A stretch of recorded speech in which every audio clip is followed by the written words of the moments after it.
Primer seminario, El agua y tu ciudad. Todos somos parte de una cuenca, la Cuenca del Valle de México. Derecho humano al agua y saneamiento. La ONU destaca que el Estado debe proporcionar a la población agua potable y saneamiento de manera suficiente, accesible y económicamente asequible. El coste de servicios de operación y el mantenimiento debe sufragarse entre los usuarios. En México, el derecho humano al agua se reconoció en febrero de 2012 y está plasmado en el artículo 4 de nuestra Constitución. El derecho al agua implica una responsabilidad. Por ello, a través de la educación socioambiental se busca sensibilizar y concientizar a la ciudadanía sobre el uso, manejo y reuso del agua. Primer seminario, El agua y tu ciudad. Todos somos parte de una cuenca. Bienvenidos.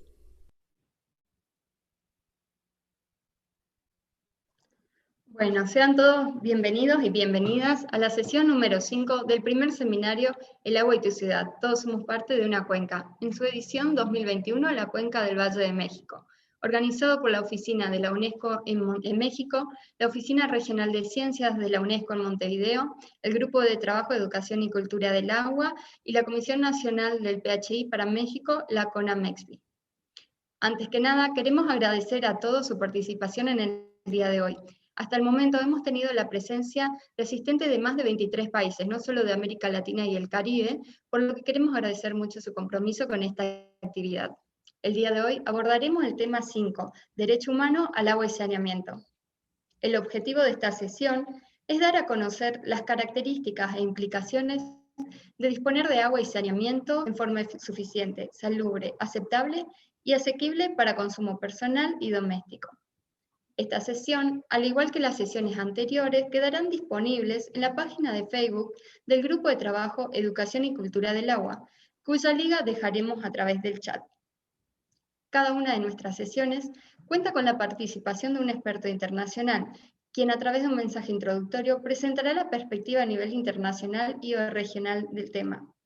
Contaremos también con las intervenciones de 2 expertos mexicanos que nos compartirán sus conocimientos en el tema. En esta ocasión, nuestro diálogo será moderado por el maestro Roberto Olivares, a quien le damos la bienvenida. Roberto Olivares es ingeniero civil por la Escuela Superior de Ingeniería y Arquitectura del Instituto Politécnico Nacional y cuenta con una maestría en Administración Pública y un posgrado en Comunicación Social, Finanzas Públicas y Administración de Recursos Humanos por el Instituto Nacional de Administración Pública, con diplomado en Dirección de Organismos Operadores de Agua y Saneamiento por la UNAM, un máster en Regulación de Servicios de Agua Potable y Alcantarillado por la Universidad Argentina de la Empresa. Fue director ejecutivo de la Federación de Colegios de Ingenieros Civiles, director general de la Sociedad Mexicana de Ingenieros e integró el Consejo Directivo de la Asociación Mexicana de Hidráulica por 3 periodos. Fue presidente del Comité de Gestión por Competencias del Sector Hídrico de la SEP y fue el primer presidente del Consejo de Cuenca del Valle de México. Se desempeñó como director general de la Asociación Nacional de Empresas de Agua y Saneamiento de México, la ENEAS. Bueno, sin mayor preámbulo, le cedo la palabra al maestro Roberto Olivares. Muchas gracias. Camila, muy amable, muchas gracias. Un saludo sin duda a nuestros participantes y a quienes nos siguen en las plataformas. Es un privilegio y realmente vale la pena felicitar a los organizadores, al Programa Hidrológico Intergubernamental de UNESCO, a UNESCO México, al Comité Nacional Mexicano del PHI, el CONAMEXPI, y sobre todo, lo enfatizo, el Grupo de Trabajo, Educación y Cultura del Agua, América Latina y el Caribe, que han hecho un esfuerzo notable, los hemos seguido por mucho tiempo. Pues estamos sin duda en este primer seminario, El agua y tu ciudad. Me parece muy atinado el haberle colocado este eslogan, todos somos parte de una cuenca, y para esta edición nos vamos a referir a la cuenca del Valle de México. Es importante que hagamos del conocimiento a quienes nos siguen que estamos transmitiendo en Facebook y Zoom y que por favor todos nos hagan el favor de desactivar los audios en la plataforma Zoom, pero los comentarios y las preguntas las vamos a recibir por chat en ambas plataformas, y es fundamental que nos indiquen su nombre, la institución a la que representan, para que los expositores puedan dar respuesta a las preguntas. Es fundamental, diría yo, este esfuerzo que se hace, y el tema del derecho humano al agua tiene una relevancia importante. Desde 1977 en Mar del Plata se empezó a hablar del tema del derecho humano en la Conferencia de Naciones Unidas sobre Agua en Mar del Plata. En el 92 en Río de Janeiro, la Confederación de Naciones Unidas de Medio Ambiente y Desarrollo también se hizo énfasis en este tema.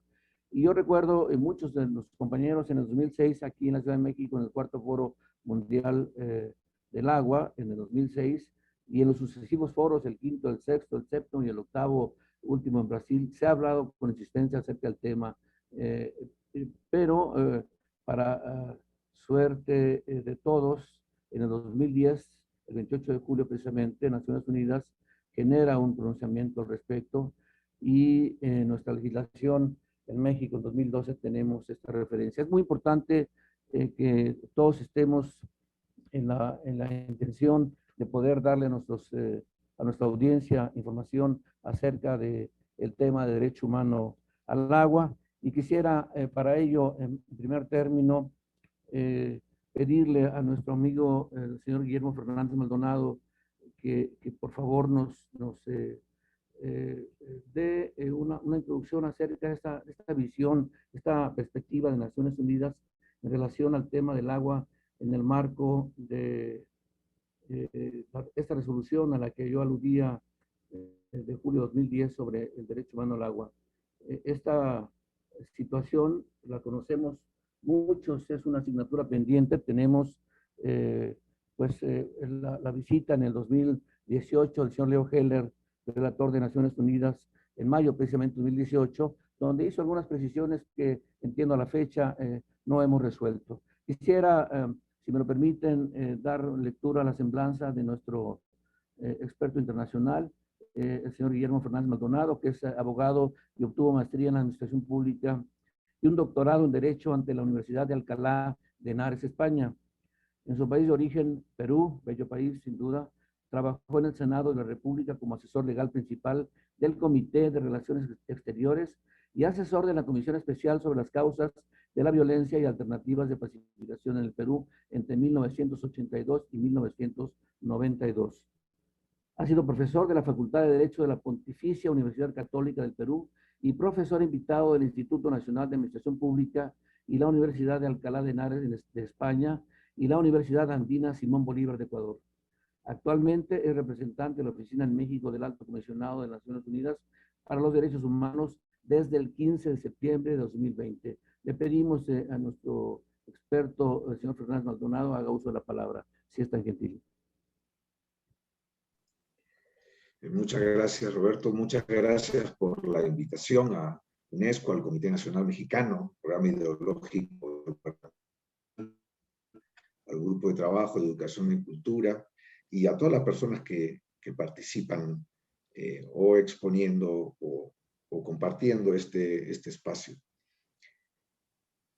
Creo que el primer punto de partida para acercarnos a esto es tal vez romper una imagen que es frecuente, y es que los derechos humanos es una especie de utopía, el máximo al cual puede aspirar la humanidad.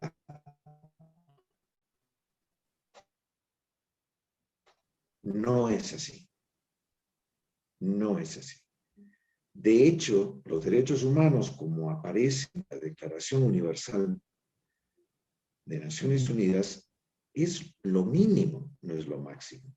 Es lo mínimo que corresponde a toda persona, digamos que no es el techo, es el piso.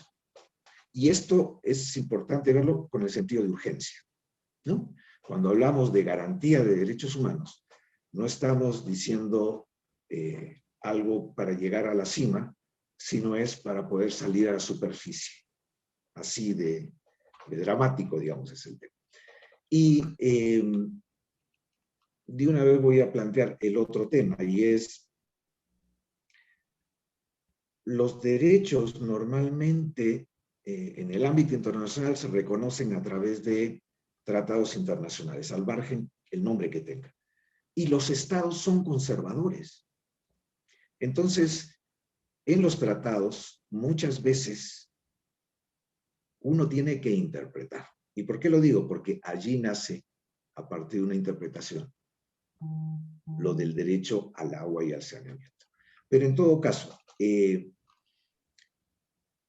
de alguna manera, y lo ha mencionado al inicio Roberto, quienes estaban en el tema sabían que el agua y el saneamiento son necesidades absolutamente básicas para una vida digna.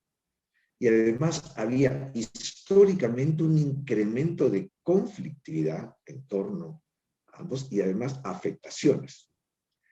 Desde falta de acceso hasta sobreexplotación, contaminación de fuentes de agua, con todo lo que supone esperar hasta los... Cuando el Comité de Derechos Económicos, Sociales y Culturales de Naciones Unidas, que es el comité que se crea conjuntamente con este pacto, que a través de una observación general, la observación general es una interpretación que hace el comité. El comité es un grupo de expertos nombrados por los estados, por su experticia. Y en esa interpretación, en la observación general número 15, señala que en este pacto de derechos económicos, sociales y culturales no se menciona explícitamente el derecho al agua, pero sí se reconoce el derecho humano a un nivel de vida adecuado. Entonces, lo que interpretan es que este nivel de vida adecuado abarca el reconocimiento, y acá cito textual, del derecho de todas las personas a disponer de agua suficiente, salubre, aceptable, accesible y asequible para uso personal y doméstico.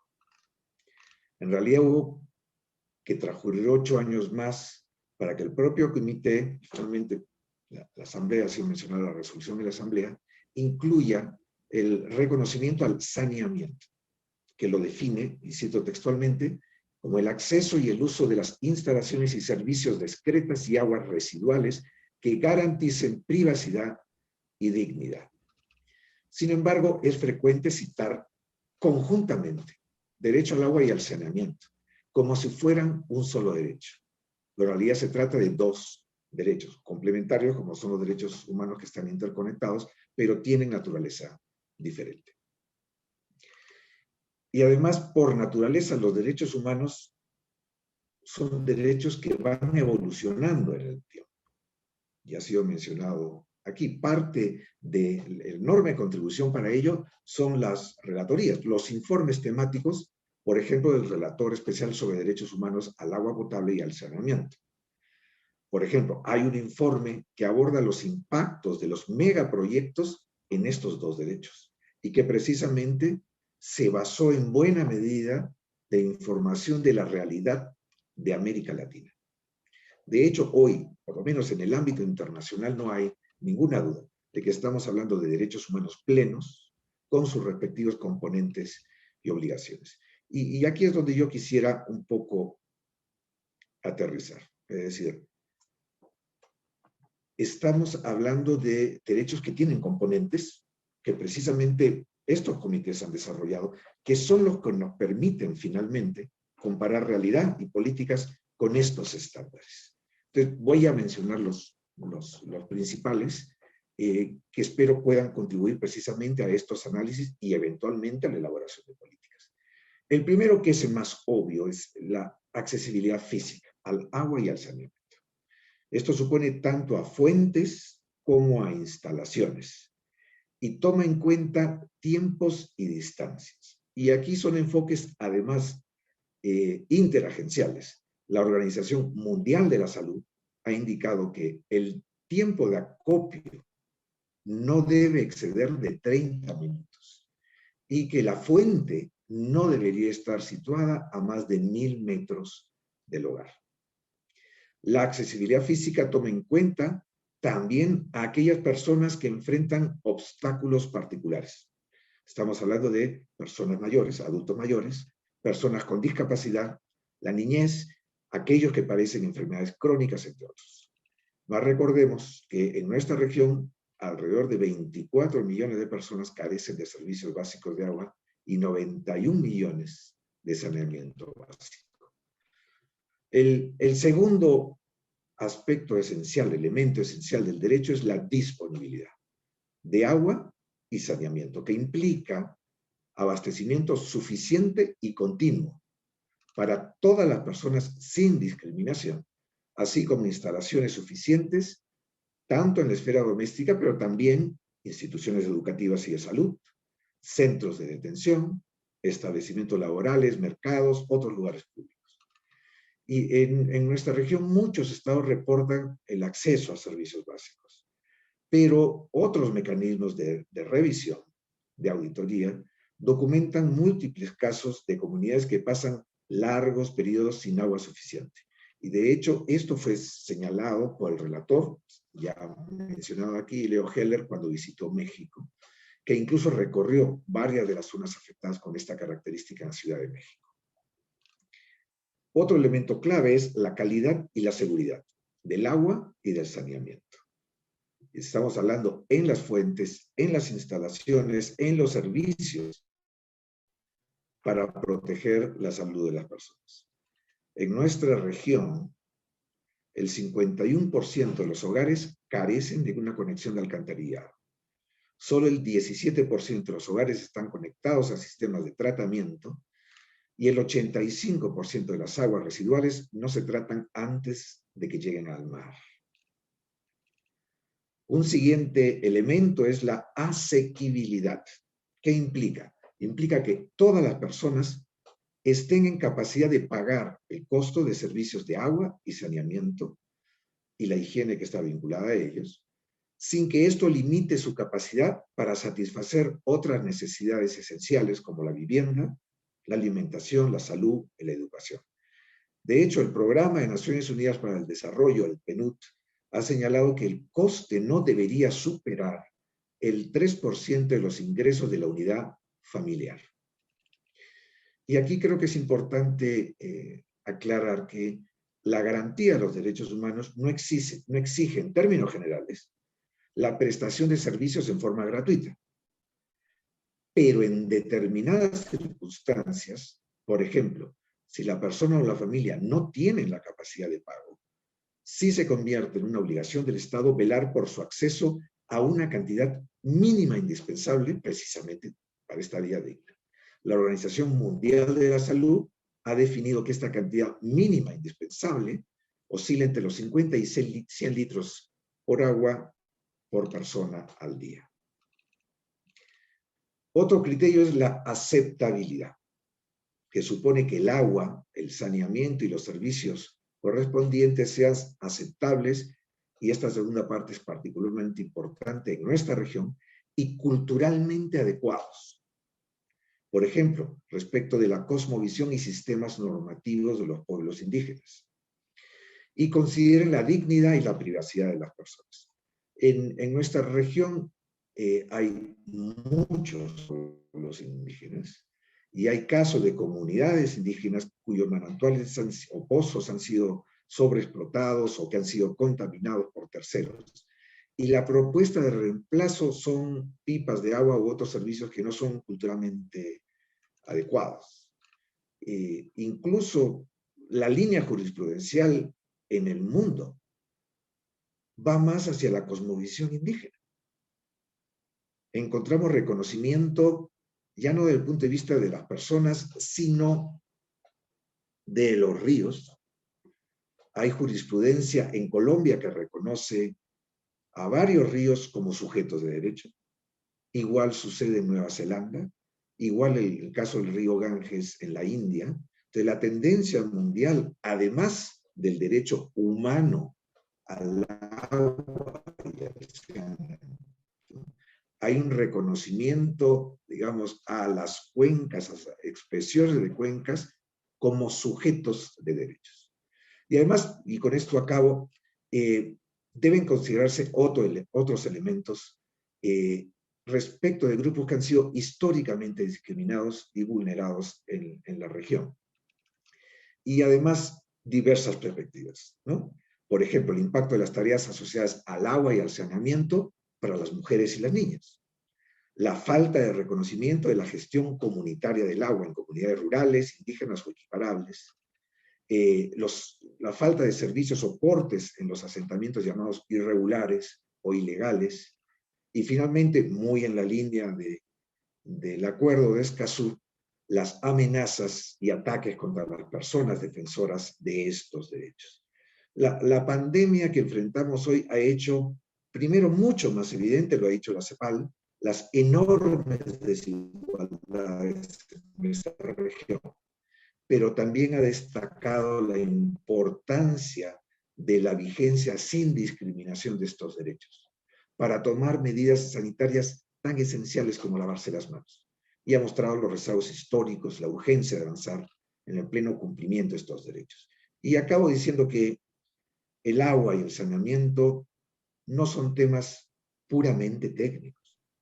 Estamos hablando, y ahora con mucha claridad, de derechos humanos reconocidos mundialmente y que requieren, para su vigencia, de la aplicación del enfoque de derechos humanos en las normas, en las políticas y en los presupuestos, si queremos en este trabajo multidisciplinario lograr un cambio positivo en la región.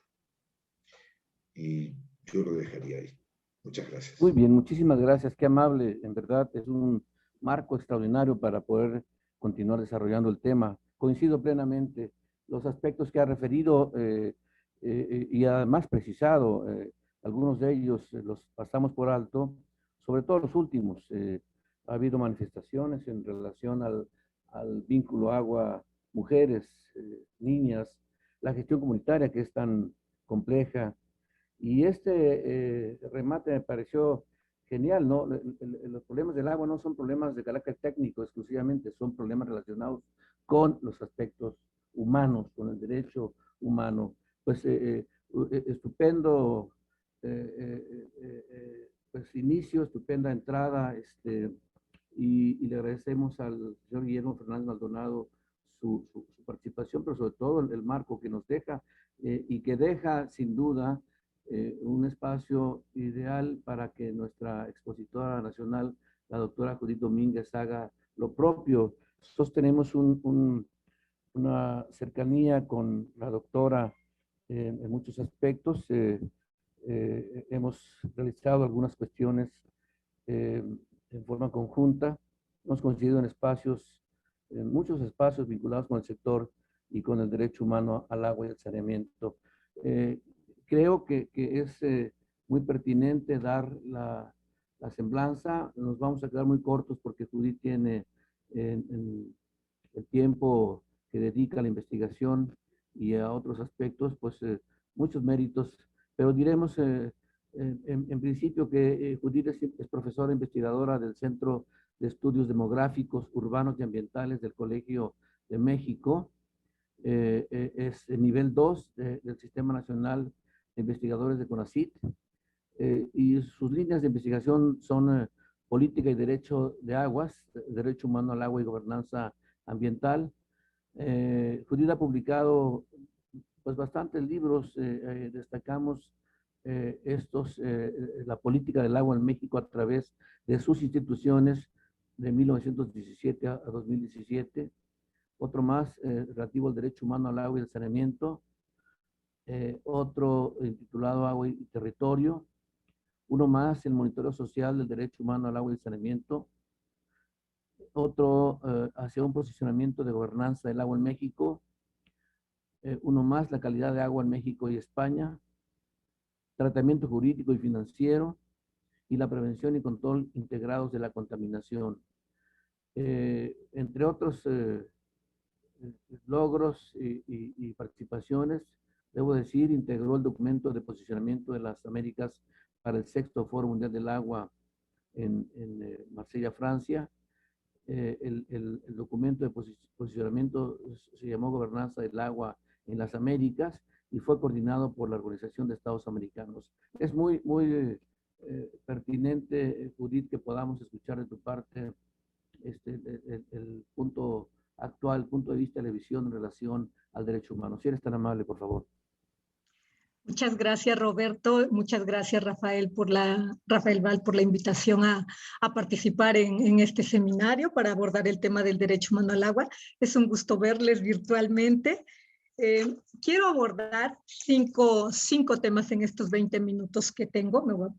El primero es presentarles un proyecto que desarrollamos en el Colegio de México sobre el Observatorio de Seguridad Hídrica, donde precisamente 2 temas estratégicos que trabajamos es el del derecho humano al agua en zonas urbanas y en zonas rurales. Un marco conceptual, un marco programático y un marco jurídico, y los desafíos que yo identifico para la Ciudad de México y para los que son obligados a garantizar este derecho humano al agua.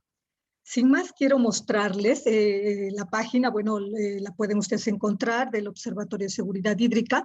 Tenemos un proyecto que se llama Seguridad Hídrica Urbana en la Ciudad de México, donde precisamente ahora estamos terminando el tema de inundaciones urbanas, inundaciones pluviales urbanas. Aquí solamente es un ejemplo de la cartografía. Aparte hay un análisis programático y jurídico e institucional sobre las debilidades que hay aún para poder atender estos 2, el fenómeno de inundaciones, ¿no? Y el de desabasto también.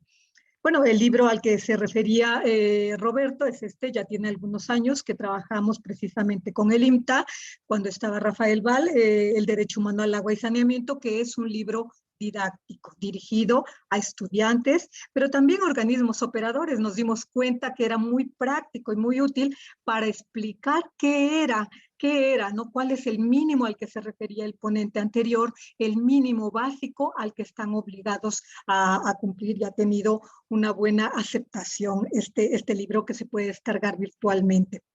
Otro de los proyectos estratégicos que estamos trabajando desde el 2018 es el acceso al agua en zonas rurales. Aquí ustedes pueden ver esta publicación que trabajamos en 3 estados de la República sobre el fortalecimiento de la participación comunitaria en la gestión del agua en México. Está publicado también electrónicamente. ¿Y cuál es el planteamiento en este? Es encontrar soluciones a partir del diálogo de saberes, es decir, del saber científico y del saber comunitario, basado en el fortalecimiento social, es decir, la creación de capacidades sociales para poder gestionar, pero por supuesto previamente está la identificación conjunta del problema, es decir, no lo hacemos los investigadores ni los gestores, que como bien decían, puede resultar en un problema, en no ser la solución más adecuada culturalmente e incluso económicamente. Ahora mismo que estamos trabajando en Veracruz, en la Sierra Náhuatl de Zongolica, nos damos cuenta que la solución que las comunidades, que los comités de agua encuentran son mucho más baratas que lo que está presupuestado como mínimo, digamos, por la Comisión Nacional del Agua. Por lo menos la mitad cuando ellos la realizan, y por supuesto añadiendo esa dimensión cultural para poder, por ejemplo, cuando se trata de baños secos, para que los acepten, para que los usen y no sean unas bodegas. Esa ha sido una lección muy interesante y muy importante que puede retroalimentar las políticas públicas en materia estatal y local. El marco conceptual, 2 ideas básicas que yo quiero presentarles, vinculadas a garantizar el derecho humano al agua. ¿Para qué no? Está bien, los derechos humanos están vinculados y son inherentes a la dignidad humana, pero también para garantizar y para disfrutar del bienestar. Precisamente ese es el enfoque de los Objetivos de Desarrollo Sostenible. El ser humano en el centro de las políticas, en el centro del desarrollo, obviamente para vivir con bienestar. Y en ese sentido, el agua es fundamental. porque sin agua suficiente no es posible el desarrollo ni el bienestar o reducir la desigualdad o la pobreza, que es el fin último de los ODS. Ahora, ¿con qué perspectiva? ¿Con qué perspectiva vamos a trabajar nosotros o abordar los problemas de falta de agua? La primera es un enfoque de conservación de los recursos, por supuesto, ¿no? Un enfoque socioecológico, es decir, no solamente es la conservación de los recursos hídricos en sí mismas, que ya tiene valor, sino junto con la perspectiva socioecosistémica que algunos llaman, es decir, mostrando la complejidad que esa conservación lleva cuando tú le añades ese otro subsistema que es el sistema sociedad. El enfoque, por supuesto, basado en derechos humanos, que es el planteamiento de los ODS, pero previamente ya se en otros foros, sobre todo foros mundiales del agua, ya se había destacado, ¿no?, enfoques basados en derechos humanos, ¿no? Cualquier acción de política pública, cualquier acción pública tiene que partir de este enfoque, es decir, del respeto de todos los derechos. Y aquí hay un planteamiento que quiero aclarar, al menos desde mi perspectiva. No son derechos asociados a los demás, son derechos indivisibles, porque todos están en el mismo nivel de importancia, ¿sí? Es decir, el derecho humano al agua, el derecho humano al medio ambiente, el derecho humano a la salud, por mencionar a los que están vinculados y que la Suprema Corte en México les llama indivisibilidad de los derechos, interdependencia de los derechos humanos, que cuando entran en conflicto se puede ponderar, pero están en el mismo nivel, ¿no? Todos los derechos humanos, estos tres por lo menos que yo he mencionado. Por supuesto, la gestión y el uso eficiente del agua y la participación social que hoy en día se destaca en los organismos internacionales y sobre todo en los nacionales, en las organizaciones nacionales, para democratizar las decisiones. Pero también hay que añadirle que no solo es democratizar, sino que implica también una corresponsabilidad que es muy importante poner en el centro de la discusión. ¿Sí? Y sobre todo tratándose del derecho humano al agua, que sería pagar, no solo participar, que está muy bien, sino pagar también la tarifa que nos corresponde. De otra manera no se concretiza esa corresponsabilidad gobiernos-sociedad. El segundo concepto también que me parece importante ahora mismo es el reducir la desigualdad, y aquí ya voy a ir aterrizando a la problemática en la Ciudad de México. En el país se ha mostrado los extremos que hay en muchos factores, ¿no? De los mexicanos, pero en esta ciudad precisamente es tremendamente desigual y el agua lo ejemplifica. Precisamente la pandemia de COVID nos mostró que afectó aún más a la población en situación de vulnerabilidad, es decir, colonias que ya tenían un suministro intermitente, que aquí se le llaman tandeos, que ya tenían tandeos, colonias con mala calidad del agua, entonces hubo que tomar medidas emergentes. No había un plan de contingencia, salvo 5 ciudades, y creo que son muchas, pues, las que estoy mencionando, tenían, entre ellas Monterrey a la cabeza, un plan de contingencia, y la pandemia, era una contingencia por salud, ¿no?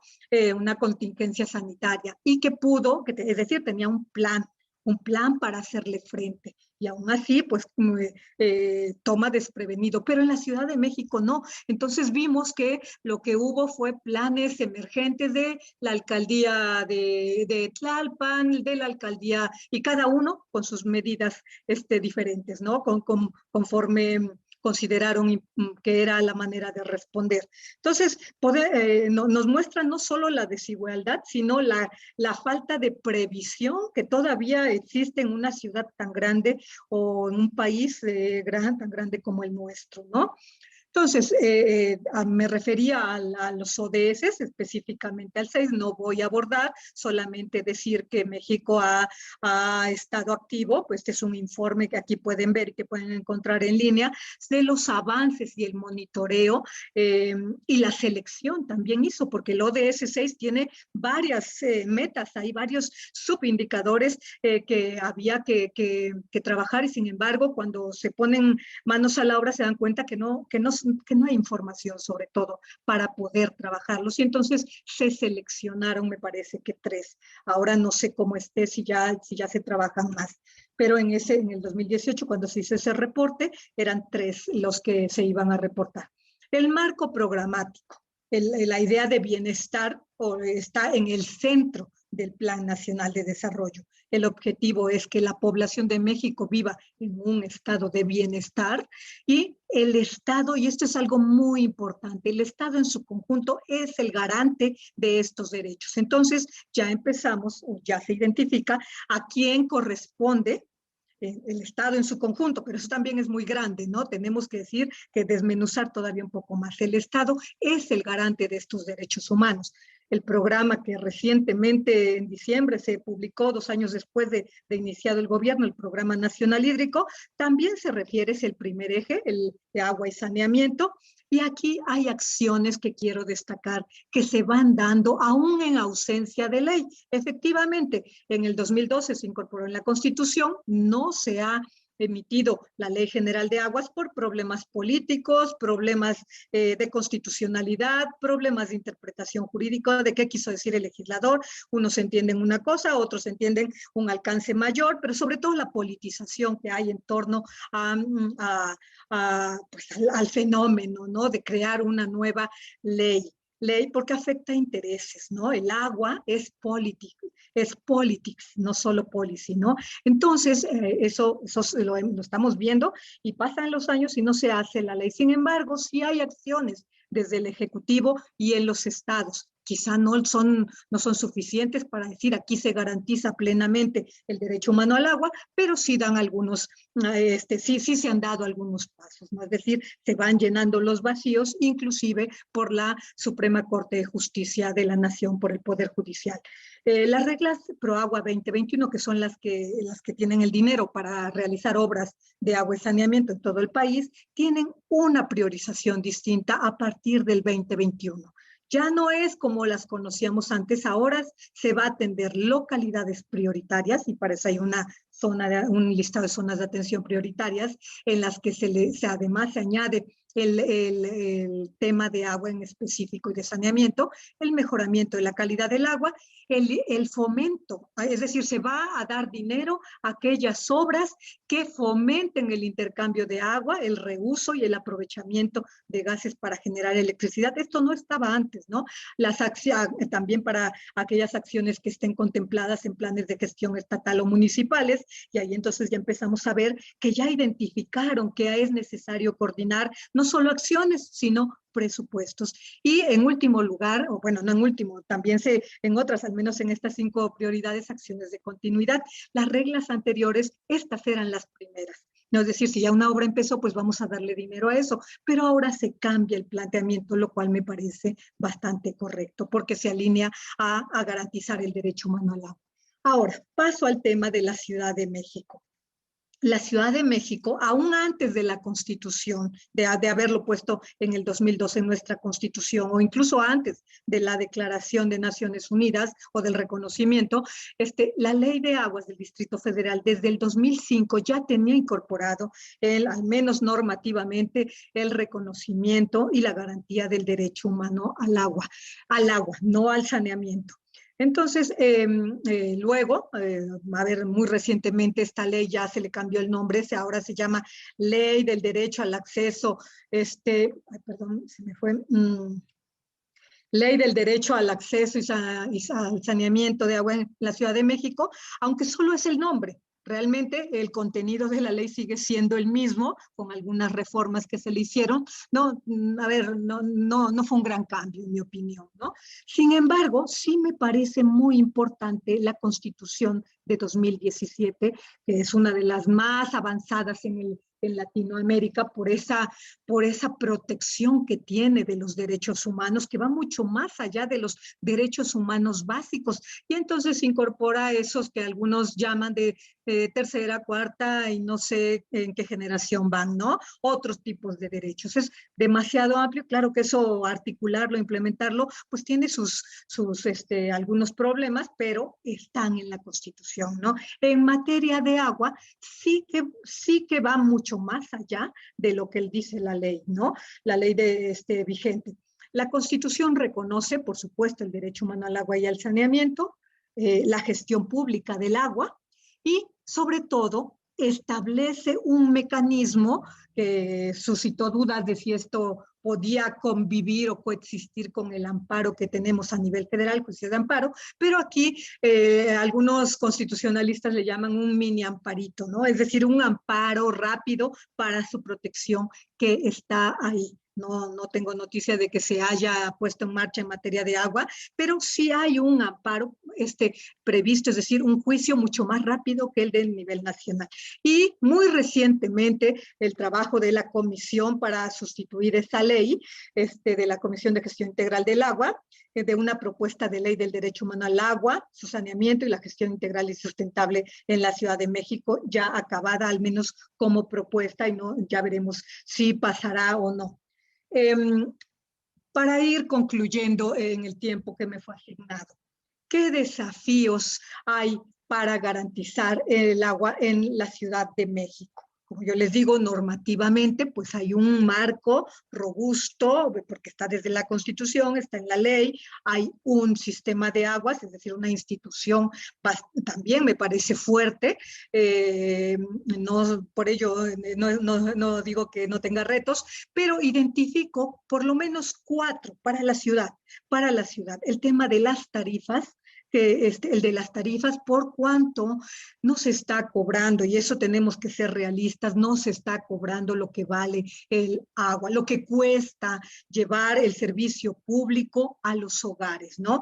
Ya se tomó una medida que previamente, ya tiene algún tiempo que también se había adoptado, de diferenciar en aquellas colonias con mayor poder adquisitivo y con mayor consumo de agua para que paguen una tarifa más elevada para el uso doméstico, y para dar subvenciones, que esta ciudad da bastantes subvenciones, ¿no? Si ustedes ven la lista, iban por 240 colonias en el que se les condonaba totalmente la deuda, y ahora la pandemia, pues también se tomaron esas medidas de no cobrar en algunos meses el agua. Claro que esto pues provoca un desbalance en las finanzas, ¿no? Del organismo operador.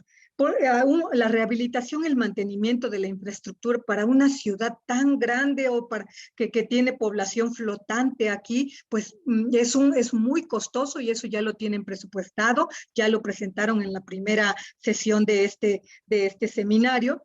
Y cultura del agua, es decir, ahorro y pago, ahorro del agua, que todavía hay derroche en esta ciudad, y la cultura de pago, aun cuando podemos, y es muy barato para algunas colonias, porque si hay una diferenciación, aún así no se paga el recibo del agua, ¿no?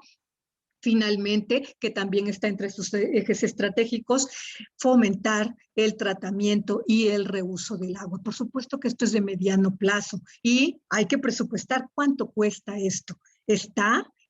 Tenemos el dinero, tiene la Ciudad de México, porque una cosa es que sea una acción estratégica y otra cosa es de dónde va a salir el dinero para fomentar y reusar. Pero digamos que en el lenguaje o en las acciones está en la línea de lo que hacen los organismos internacionales.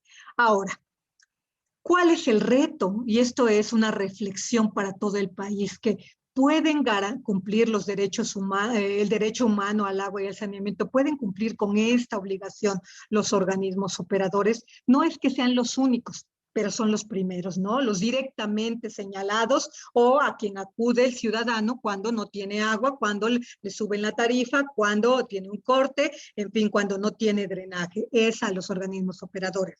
Ahí funciona el esquema de corresponsabilidad, también al nivel de gobiernos. Otra cosa es el de corresponsabilidad con la sociedad. Y aquí tengo 4 reflexiones con las cuales voy a terminar.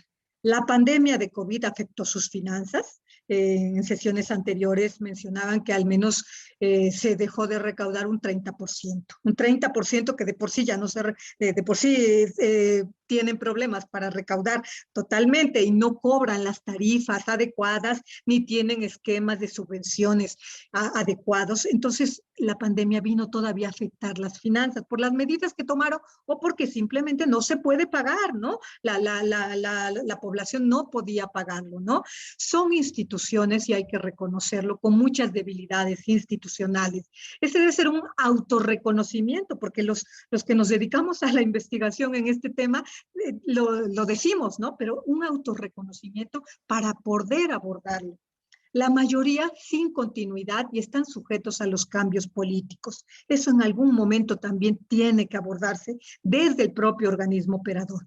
Y finalmente, la austeridad presupuestal en la que vivimos con recortes del 74% en promedio en los últimos 4 años requiere de un nuevo federalismo fiscal, un nuevo pacto, una nueva manera de distribución del dinero público de la nación.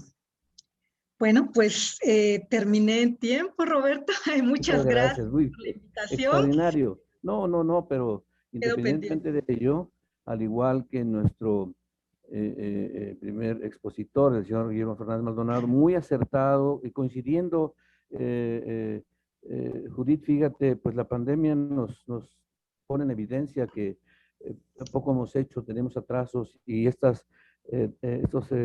desafíos, estos retos, estas debilidades que hay que reconocer, sin duda, no se ataca, sino se define, se precisa y se recomienda. Creo que estamos en esa ruta y será muy importante seguir tus trabajos, Judith, porque ese es el rumbo. No se trata de confrontar ni de tampoco hacer caso omiso de estos desafíos que son tremendos. Y contando que ya lo mencionaste, tenemos una ley para la Ciudad de México, hay un sistema de aguas robusto, claro, pero tenemos atrasos y poco presupuesto. Muchas gracias, Judith, y vamos ahora a darle la palabra a la doctora Carolina Escobar Neira, del Instituto Mexicano de Tecnología del Agua. Aprovecho para enviar un saludo a mis amigos Adrián Pedroso y Alberto Rojas, que están realizando un trabajo extraordinario al frente del instituto. Antes de dar la semblanza, quisiera decirles, pues, a nivel regional, tenemos y se tiene, mejor dicho, una idea muy clara del potencial que tiene el instituto. El IMTA es pionero y de avanzada en términos de participación social y gobernanza. Esto es un asunto importante que debemos resaltar. La semblanza, la doctora Carolina Escobar Neira es doctora en investigación en ciencias sociales con mención en sociología por la Facultad Latinoamericana de Ciencias Sociales. Es maestra en psicología social ambiental por la Universidad Nacional Autónoma de México y psicóloga por la Universidad Nacional de Colombia. Cuenta con amplia experiencia en formulación y seguimiento de políticas públicas, en coordinación y gestión de planes, programas y proyectos sociales relacionados con derechos humanos, gobernanza y uso sustentable del agua, así como la gestión comunitaria de los bienes comunes. También en diseño y montaje de programas de formación, capacitación y atención psicosocial, y en la organización, gestión cultural y trabajo comunitario con diversas poblaciones, especialmente con aquellas en situación de vulnerabilidad. Actualmente es la subcoordinadora de participación social del Instituto Mexicano de Tecnología del Agua, IMTA. Adelante, doctora, por favor. Bueno, buenas tardes a todas y a todos. Muchísimas gracias por esta invitación. Me siento muy honrada de participar en este escenario en el que, bueno, ya hemos avanzado mucho en el conocimiento de la cuenca, de todas sus características y demás. Y hoy corresponde un tema tan importante como el de los derechos humanos. Entonces, bueno, agradezco mucho a los organizadores y bueno, ya para entrar en materia, a ver, bien, ok. Entonces, al momento de que nos invitan a este proceso de formación, nos plantean como objetivo el que ustedes pueden ver allí, características e implicaciones de disponer de agua y saneamiento, ¿no? Y nos sugieren unos temas para la presentación. Estos temas son derecho humano al agua potable y el saneamiento, la cobertura y la factibilidad de cumplir estos derechos, ¿no? Entonces, quiero resaltar, y empecé por allí, porque es bien interesante cómo cuando se habla de derechos humanos se habla de cobertura. Bien, no voy a ahondar en esta parte inicial, que es como el marco jurídico general, bueno, marco internacional, como la observación general número 15, ya la mencionó el señor Guillermo Fernández Maldonado, también acerca como de este marco jurídico en el cual se inserta México respecto a la garantía de los derechos humanos al agua y al saneamiento, ¿no? Entonces no voy a ahondar, y también, bueno, está en el marco ya local, pues la Constitución Política y con su reforma en el artículo 4. De aquí solamente quiero destacar algo, y es que estos tratados internacionales que suscribe México plantean, entre otras varias cosas, unos deberes para los estados, ¿no? Y estos deberes se pueden resumir en estos 4, que son respetar esos derechos, protegerlos, es decir, proteger a la población frente a cualquier amenaza que vaya a impedir su logro, su cumplimiento, cumplirlos, garantizarlos a toda su población y promover que se cumplan. Entonces, estos son los deberes que adquiere el Estado al suscribir estos derechos, estos tratados internacionales. Por otro lado, hay unos principios para el desarrollo de los derechos, para la aplicación y el ejercicio de estos derechos, y estos principios son igualdad y no discriminación, es decir, a todas y a todos por igual, en igualdad de condiciones, responsabilidad, rendición de cuentas, sostenibilidad, lo cual implica pensar no solamente en cómo tomo el agua y la llevo a las personas y con esto garantizo algo, sino también cómo se la regreso al medio ambiente, ¿no? Y cómo hago que esto sea sostenible y que pueda cumplirse el ciclo natural del agua, etcétera. Y también el principio de participación, acceso a la información y transparencia. Entonces, cuando hablamos de derechos humanos, no solamente estamos hablando de que yo abra la llave y salga, ¿no? Sino que estamos hablando de cumplir con unos principios, es decir, que sea igual para todos este acceso al agua, que haya una rendición de cuentas, y yo creo que a veces limitamos mucho el concepto de derechos. Al principio, el ponente inicial, el señor Guillermo Fernández, nos decía que estos derechos no son el techo, ¿no? Sino es el punto de partida, ¿no? Es el piso. Y en ese piso está también el tema de la responsabilidad y la rendición de cuentas, así como el de acceso a la información y transparencia.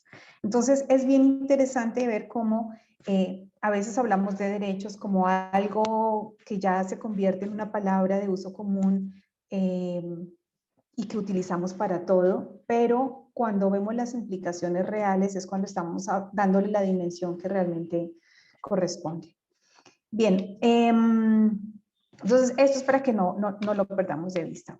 Bien, ya mis compañeros, en especial el señor Guillermo Fernández, ya nos dijo un poco esto, así que voy a pasarlo muy rápidamente. Estos son los criterios a los que nos referimos cuando hablamos, estos son los criterios normativos de los derechos humanos al agua y al saneamiento, ¿no? Entonces, cuando hablamos de disponibilidad en agua, estamos hablando de cantidad suficiente y estamos hablando de continuidad, ¿no? Esto es bien importante.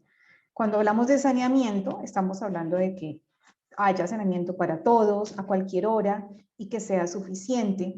Acá nos referimos a situaciones como las que muchos de ustedes deben conocer, lugares en los que, por ejemplo, hay un baño para una población de 20, 30 personas, escuelas que tienen esta situación también. Entonces, aquí a esto nos referimos con disponibilidad, ¿no? Cuando hablamos de saneamiento. En términos de calidad de agua, estamos hablando de que sea saludable, que sea potable, es decir, que con su consumo no dañemos nuestra salud. En términos de saneamiento, es un riesgo que haya una eliminación segura, que contemos con agua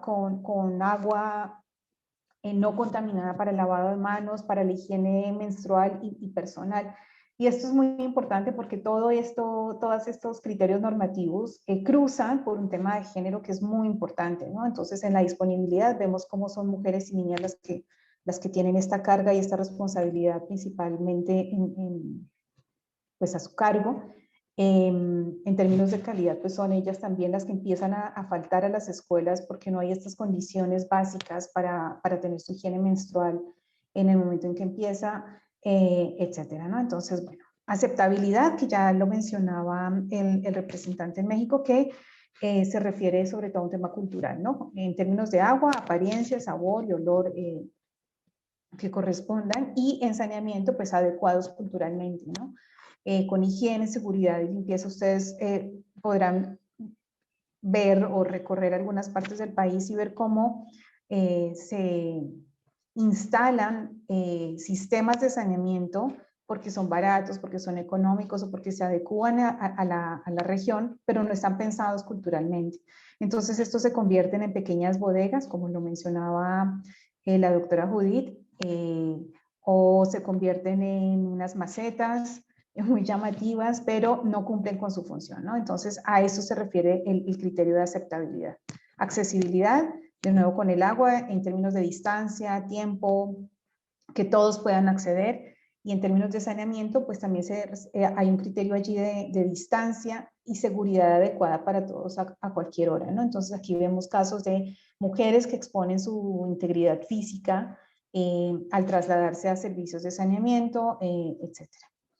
En términos de asequibilidad, pues de nuevo que sea posible de pagar, y en saneamiento, pues que los costos no impliquen la privación de otras cosas, como por ejemplo, si pago el saneamiento, pues entonces no puedo comprar las tortillas esta semana, o entonces no puedo acudir a la escuela, o mis hijos no pueden ir esta semana a la escuela. Entonces, todos estos criterios son bien importantes, los dije muy rápido porque ya al principio se habían expuesto, y todos estos son los que conforman los derechos humanos, tanto al agua como al saneamiento. Y esto es muy importante porque a veces cuando nos hablan de derechos humanos pensamos en tener agua y ya. Pero el agua no es de cualquier manera, ni de cualquier forma, ni en cualquier circunstancia, sino con todas estas características. Entonces, cuando hablamos de cumplimiento de derechos al agua y al saneamiento, estamos hablando del cumplimiento de todos estos criterios normativos. Entonces, yo solamente les dejo la pregunta, en ese caso, ¿cuántos de ustedes consideran que personalmente tienen, o sea, que para ustedes se está haciendo efectivo ese cumplimiento de derechos humanos al agua y al saneamiento? Bien, esto simplemente para dar el panorama en términos de coberturas, que era el segundo punto que lo quiero mencionar acá, que nos invitaban a hablar sobre la cobertura de servicios de agua potable y de saneamiento. Aquí en términos de cobertura, esto es un cálculo muy rápido, ustedes lo pueden encontrar ya en INEGI 2020, estos son datos de INEGI 2020, cobertura de agua y saneamiento en Ciudad de México y en el Estado de México. La primera columna es lo rural, la azul, la segunda columna es el componente urbano, está planteado en términos de porcentajes. Las tres primeros conjuntos hacen parte de, dispone de agua entubada dentro de la vivienda, entubada solamente en el patio o en un terreno cercano, o no disponen de agua intubada, ¿no? Esos son los tres componentes, y estos se refieren a saneamiento con los mismos criterios, disponen de drenaje, se refieren a drenaje. Si se dispone de drenaje dentro de la vivienda, en un patio o terreno, o si no se dispone de drenaje. Estas son las cifras actualizadas a 2020 para el Estado de México y para la Ciudad de México. Ustedes ven, esto no es nuevo, es una diferencia entre lo rural y lo urbano muy importante. Las coberturas en las zonas rurales siguen siendo mucho más bajas. Para el tema de agua, por ejemplo, el 45% de la población rural no cuenta con ella, y de drenaje 41.8%, y en el Estado de México es mucho menor. Esto es un elemento que sí hay que reconocer porque las coberturas a nivel rural son siempre mucho más bajas, y aquí vemos que es una diferencia bastante pequeña, así que es algo para reconocer. Si lo ponemos en términos de personas, estamos hablando que sin agua en Ciudad de México hay 116,000 personas, 657, y sin drenaje 111,000, ¿no? Y en el Estado de México 470,000 sin agua y 345. Esto simplemente se los dejo como una información que es importante analizar y que nos lleva al siguiente punto. Y es, en estos días, el relator especial sobre los derechos humanos al agua potable y al saneamiento, el señor Pedro Arrojo, hizo una introducción en el encuentro de Agua para Todos, Agua para la Vida, y allí mencionó algunos elementos que yo quiero retomar. El primero, bueno, decía acerca de la importancia de garantizar el agua para todos y priorizar el agua para la vida. Y con esto estamos hablando de el agua para la vida implica no solamente el agua para tomar, etcétera, sino el agua que va a garantizar la sostenibilidad de todo el ecosistema, es decir, cómo estamos regresando el agua al entorno, cómo estamos permitiendo que los acuíferos se recarguen, cómo estamos garantizando que a futuro haya disponibilidad. Entonces, estos son elementos que hay que considerar, sobre todo si tenemos en cuenta un dato que también nos comentó aquí el representante en México de la Oficina del Alto Comisionado, y es que el 85% de las aguas no se tratan antes de que lleguen al mar, es decir, llegan al mar sin tratar el 85% de las aguas. Entonces, las cifras anteriores que les di hablaban solamente de drenaje, ¿no? Y aquí no estamos hablando de saneamiento, entonces, de tratamiento de agua, etcétera. Entonces, ahí tenemos todavía una brecha bastante grande. Bueno, 2.200 millones de personas sin acceso al agua potable en todo el mundo. Esto, pues, es por demás inquietante. Y este acceso limitado o simplemente no se cuenta con él, se relaciona mucho con dos cosas. Una es la insostenibilidad de los sistemas acuáticos. Los sistemas acuáticos han sido tradicionalmente el botadero principal de las ciudades, de las industrias, de las empresas, y esto hace que pues, sean insostenibles en términos de cantidad y de calidad, ¿no? Y aunque, bueno, esto va cambiando con el tiempo, nos comentaban ahorita del reconocimiento que hay, por ejemplo, en Colombia como de reconocer como sujeto de derechos a los ríos. En otros lugares se sigue insistiendo que corresponde a una moda en algún momento veíamos un río y entubémoslo, ¿no? Porque el río se considera siempre algo peligroso, algo de riesgo, etcétera. Entonces, ahora ya hay como una visión mucho más integradora del manejo de estas fuentes, pero todavía nos falta mucho. Y otro tema es el de la inequidad y la pobreza, ¿no? Y cómo vemos cómo las cifras de falta de cobertura, etcétera, se empatan de una manera casi perfecta con las cifras de pobreza y de inequidad. Entonces vemos como las zonas más vulnerables, con población más vulnerable en México, por ejemplo, la población indígena, en zonas más alejadas, son las que en efecto todavía no tienen acceso, ¿no? No solamente al agua, al saneamiento, sino a servicios básicos, salud, educación, entre otras. Y entonces acá nos llamaba la atención el señor Pedro Arrojo acerca de la perspectiva comercial en la cual se ha caído respecto a la gestión del agua, y es cuando los ciudadanos dejan de ser las personas titulares de derechos a ser los clientes de una empresa.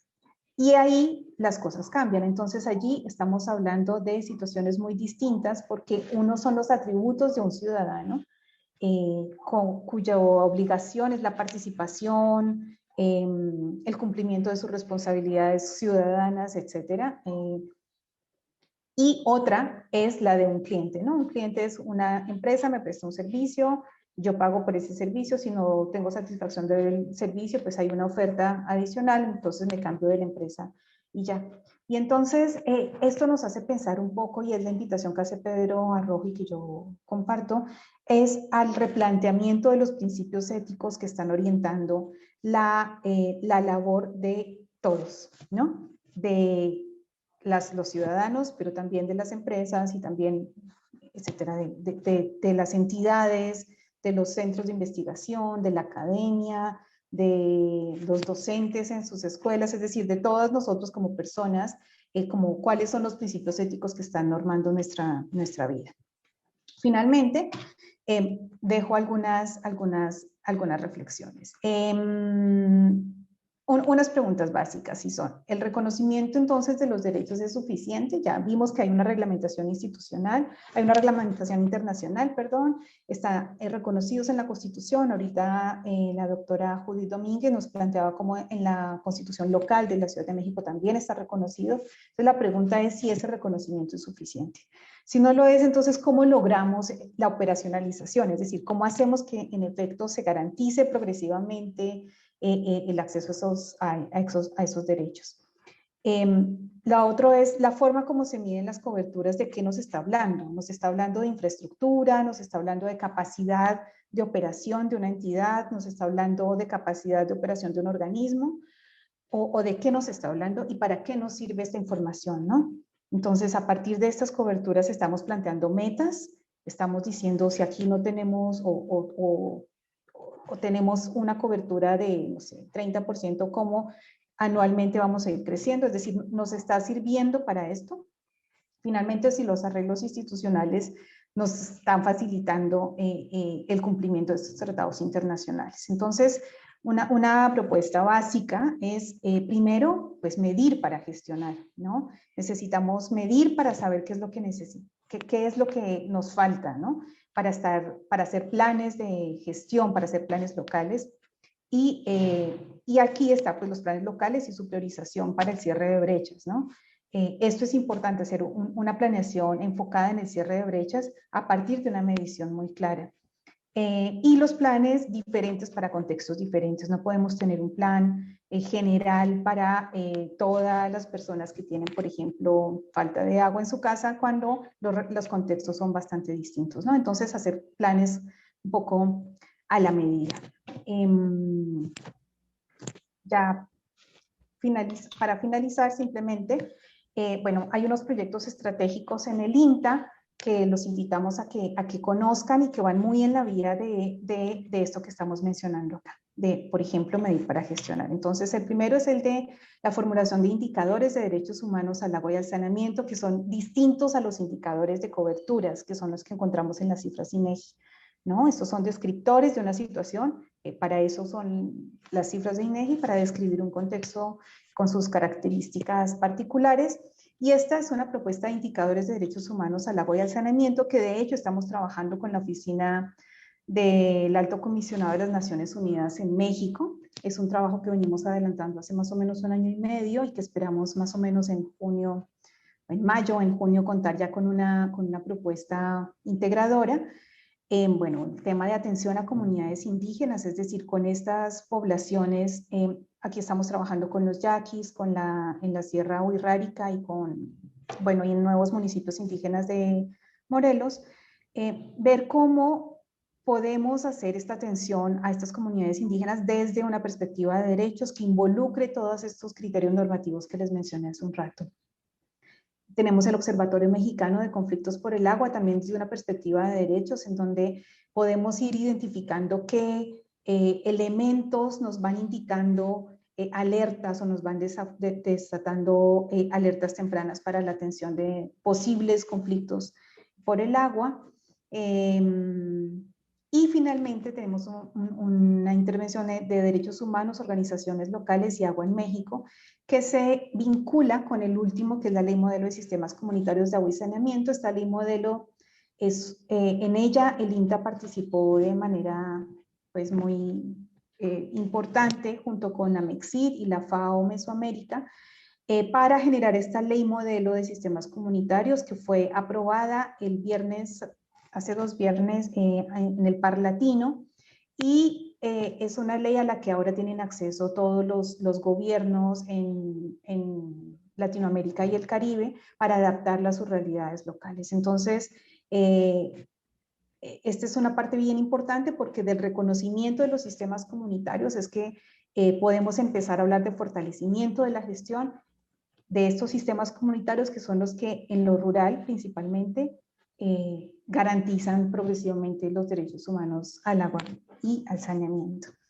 Y con eso termino. Muchísimas gracias. Muchas gracias. Muy amables. Muy amable, doctora. En verdad, Un tiempo. es muy interesante.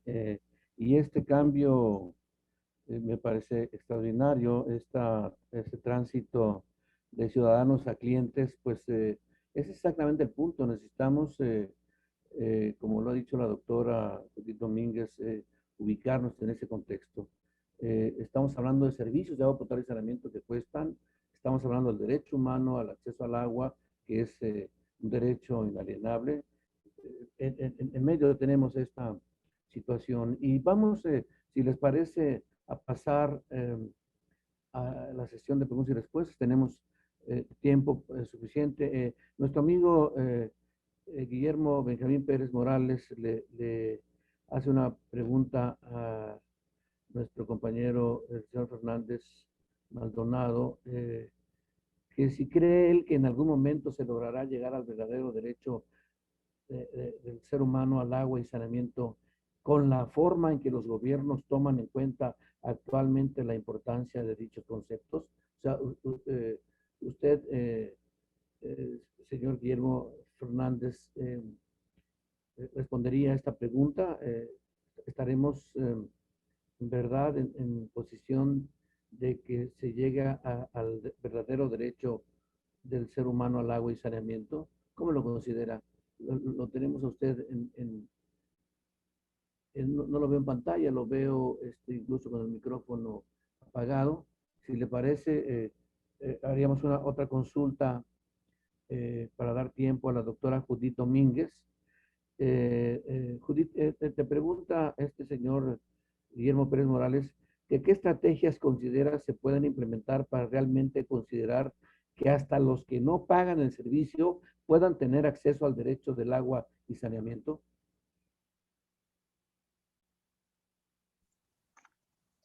A ver, yo creo que la Ciudad de México es uno de los ejemplos de esas estrategias que se implementan, ¿no?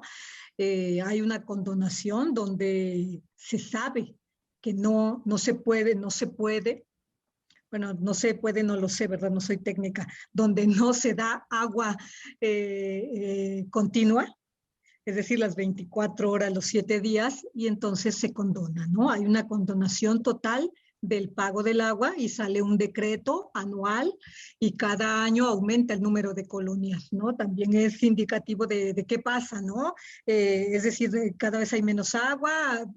Podrían surgirnos muchas preguntas, ¿no? ¿Por qué aumenta el número de colonias condonadas, ¿no? Hay otra solución son las tarifas sociales, ¿no? Que ahora se implementaron con el tema de la pandemia. Las tarifas sociales precisamente es un ejercicio muy bien pensado, pero para eso se necesita información. Es decir, conocer exactamente quién paga, qué consume, su nivel de ingresos. Es decir, hay que hacer un censo que para una ciudad como esta, pues que lleva también su tiempo, pero implementar tarifas sociales focalizadas a la persona, a la vivienda y no a la colonia. Porque la colonia o las colonias, al menos en esta ciudad y en este país, no son homogéneas, ¿no? Hay ricos, pobres, hay de todo, ¿no? Hay de todo en una colonia. Entonces, el dar una medida para exentar a una colonia o dar una subvención a una colonia, pues no es, se te escapan ahí algunas cosas, ¿no? Los detalles, precisamente. Entonces, las tarifas sociales son otras formas. Y hay algo muy importante, y creo que es acercarse mucho más a la población, ¿no? Para preguntarle cuál es la calidad, cómo te llega, cuántos días te llega, no lo que cree el sistema de aguas o cualquier organismo operador que pasa, porque tiene la mitad de la visión, ¿no? La mitad de la versión. Entonces la otra es, bueno, a ver, yo, en qué, si sabemos que no puede haber continuidad, ¿en qué horario es el más adecuado darte esta agua, ¿no? Entonces ese acercamiento es muy importante, ¿no? Ese diálogo con el que tiene que pagar. Y ese convencimiento, porque si de pronto, como pasa en la mayoría de los organismos operadores, cambian la tarifa de un día para otro, sin haberlo anunciado, sin haber hecho esa comunicación o esa labor social, entonces viene el rechazo. Claro, muchas gracias. Para la doctora Carolina Escobar, la pregunta es, ¿considera que se podría implementar una tarifa tarifaria como la de la Comisión Federal de Electricidad para que sea más viable el obtener recursos para que puedan operar los organismos operadores de agua potable y alcantarillado? Bueno, pues ese es como la meta de los organismos operadores y el gran reto que tienen es acerca de las tarifas, ¿no? Pero el tema es que las tarifas van ligadas a medición y la medición es algo que todavía tiene mucho por hacerse en México, en la Ciudad de México, en el Estado de México y en general en todo México, porque hay tarifas unificadas, no se mide realmente el consumo, etcétera. Entonces, respecto a si es ideal plantear tarifas diferenciadas, por supuesto, y debería ser por hogar, ¿no? Es decir, lo que acaba de decir Judith, debería ser por hogar lo que consume cada hogar y ahí establecer una tarifa, con base en eso cobrar, etcétera. Pero el tema es si el cobro de las tarifas nos va a permitir un mayor cumplimiento de los derechos, ¿no? Y esa es la pregunta real, porque las tarifas pueden existir y pueden organizarse, pero en la transparencia de la gestión de los organismos operadores, en el cumplimiento de los ciudadanos también con sus obligaciones y responsabilidades, es en donde radica el núcleo de dónde se van a sacar los recursos para esta garantía. Entonces, el tema de las tarifas sí cruza por muchas otras cosas, pero por eso hablamos primero de la medición. Y en el SACMEX hay una iniciativa de medición y una preocupación al respecto bastante importante, que ha tenido avances, pero pues que finalmente sí implica inversiones pensadas a largo plazo, ¿no? Bien, muchas gracias. Judith, si eres tan amable, de la Universidad de las Américas Puebla, David Eduardo Guevara Polo, te pregunta, ¿cómo sugiere usted manejar la generalizada oposición que se tiene a la participación privada en el suministro de agua potable para uso doméstico? Y comenta, me parece que la participación privada puede contribuir a garantizar el derecho humano al agua y el saneamiento. Bueno, es un tema bastante difícil de contestar, ¿no? En este contexto actual.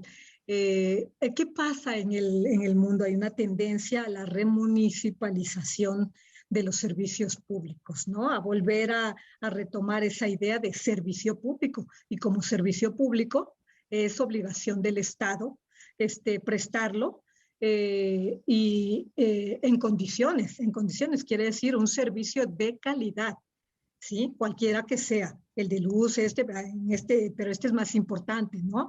Porque tiene que ver con la dignidad y con la supervivencia. Entonces, es volver a la idea del servicio original de 1800 del servicio público, ¿no? El servicio público es una de las funciones esenciales del Estado. Ahora, ¿qué pasa? ¿Puede el Estado garantizar ese servicio público? Debe, así lo dice el PND, ¿no? El Programa Nacional de Desarrollo, el Estado garante de derechos ahora, pero para eso también se requiere presupuesto. Lo que vemos es una reducción presupuestal importantísima, ahí están los datos, ¿no? En promedio del 74% para agua y saneamiento. ¿Cómo? Entonces, el complemento o la otra cara es, pues, cobrar una tarifa, pero tampoco es aceptada socialmente, o permitir participación privada, menos aceptada, ¿no? Socialmente ahora mismo.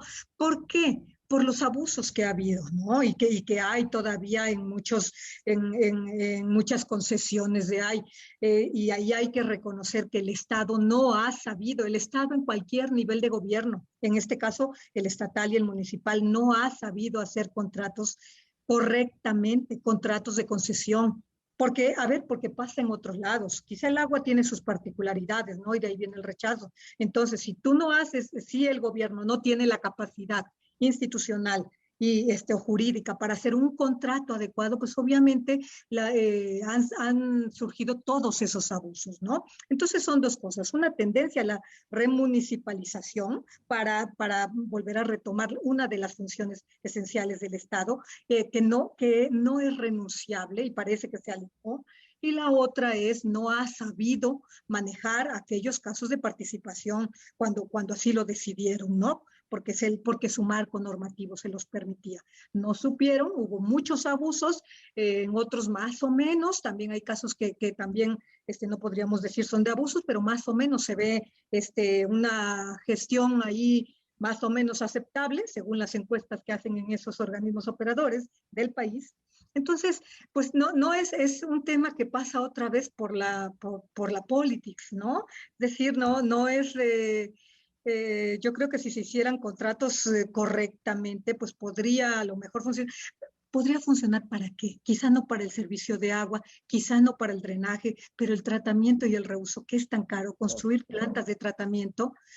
¿Hay dinero público que alcance? Porque la función de servicio público que corresponde al Estado viene con dinero público. ¿Hay dinero público ahora mismo que alcance?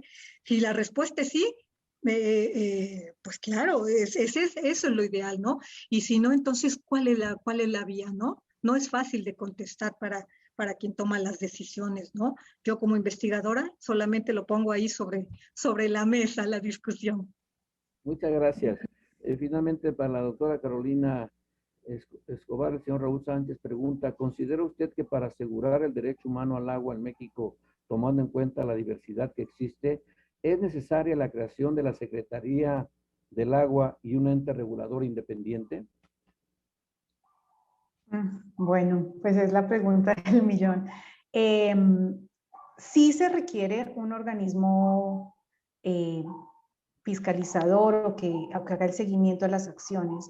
Esa ha sido una de las grandes críticas a la estructura actual del agua, de la gestión del agua en México, y es que el mismo organismo, en este caso la CONAGUA, se encarga de administrar, gestionar, es como juez y parte, ¿no? Y esa es como la gran crítica, y porque además tampoco tiene la capacidad de hacerlo. El tema de las concesiones es un tema muy delicado, del cual ya se ha hablado muchísimo y parece inmanejable, ¿no? Entonces se otorgan concesiones, pero no hay quien supervise, no hay la capacidad institucional para hacerlo a pie juntillas como debería ser, ¿no? O las descargas, por ejemplo, las descargas industriales y demás, hay unos convenios y hay unas concesiones para descargas y demás, pero ¿quién supervisa que esa descarga, si se cumpla con la calidad que se tiene que cumplir, en forma y en tiempo como se debe hacer? Entonces, yo sí considero que se requiere una entidad que supervise y que tenga esa capacidad y que tenga además las herramientas jurídicas y las herramientas prácticas para tomar acciones, ¿no? Pero por el momento pues no se tiene, y es una gran falencia. Entonces sí considero que se debe hacer. Ahora, crear una secretaría particular del agua, las secretarías se encargan de la formulación de política, ¿no? Y las entidades descentralizadas se encargan de la ejecución de esa política. Y por otra parte, tendría que haber una entidad que se encargue de la supervisión de la formulación de la política y de la ejecución de la misma. Entonces, creo que son niveles distintos, y allí hay que llegar a un diseño institucional que permita separar funciones, pero que permita también hacer todo el seguimiento desde la formulación de política hasta la entrega de los resultados, ¿no? Muy bien, muy claro. Pues vamos a concluir nuestra participación agradeciendo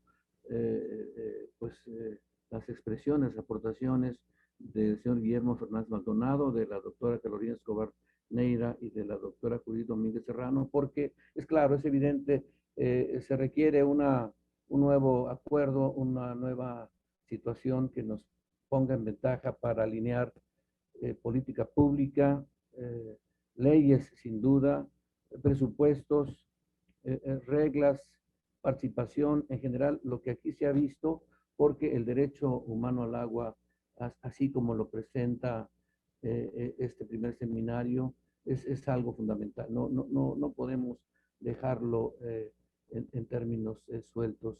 Este es un esfuerzo importante del Programa Hidrológico Internacional de UNESCO México, del CONAMEXPI, del PHI en México y del Grupo de Trabajo de Educación y Cultura del Agua de América Latina y el Caribe. Muy agradecido a nuestros participantes y sin duda a los organizadores.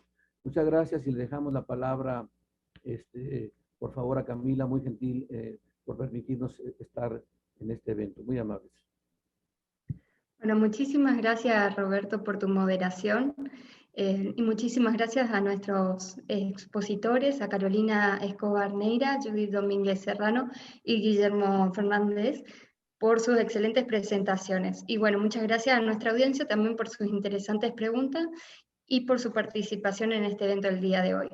Les recordamos que la grabación de este seminario va a estar disponible en la página de Facebook del Grupo de Trabajo PHI-LAC UNESCO, Educación y Cultura del Agua.